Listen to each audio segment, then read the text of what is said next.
જો આજે આપણે છે ને સલવારમાં અહીંયા જે મિયાની આવે છે ને એ મૂકવાની છે. એ કઈ રીતે મૂકવાની છે એ આજે હું તમને શીખવાડું. બરાબર. ઘણી વખત સલવારમાં આપણે હેવી સાઈઝ હોય ને તો અહીંયાથી તમે સલવાર સીવો ને આસનેથી એટલે બેસન ખેંચાય છે. તો અહીંયાથી તમારે જ્યારે મિયાની મૂકવી હોય કઈ રીતે મૂકવાની એ આજે આપણે શીખવાના છે. જો આ રીતે ફોલ્ડ કરી દેવાનું. બરાબર છે. ફોલ્ડ કરી ઉપરની સાઈડમાંથી પહેલા સ્ટ્રેટ લાઈન ડ્રો કરી લેવાની આ રીતે. પછી તમારે આ રીતે ક્રોસમાં કટિંગ કરી લેવાનું. અહીંયાથી ક્રોસમાં આ રીતે. પછી 1/2 ઇંચ સિલાઈનું લઈ લેવાનું. આ રીતે કરી પછી આને કટ કરી નાખવાનું.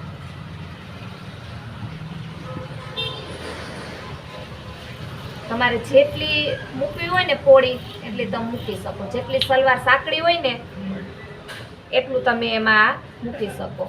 એટલે તમારી નીચેથી જે જો આસન બેસવામાં પ્રોબ્લેમ થાય છે ને એમાં નહીં થાય. આ રીતે કટ કરી લેવાની. પછી આ રીતે અહીંયા આપણે આસનમાં કઈ રીતે મૂકવાની તો આ રીતે મૂકવાની છે.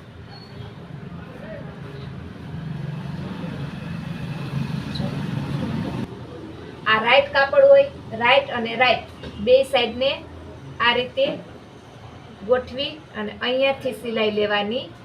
બરાબર. થોડીક વધારે આપણે એમ લાગે કે મોટી છે તો નીચે લઈ લેવાની. બરાબર. હવે અહીંયાથી સિલાઈ આ રીતે ક્રોસમાં એટલે આ અંદરની સાઈડ વહી જશે. પછી આ રીતે મૂકશો એટલે અંદરની સાઈડ વહી જશે. એક તમે કરીને બતાવો. બરાબર. એટલે ખબર પડે.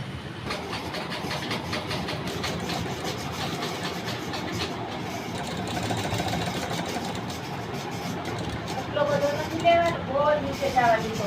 10માંથી 2 સાઈડ કેટલા યાદ થઈ ને.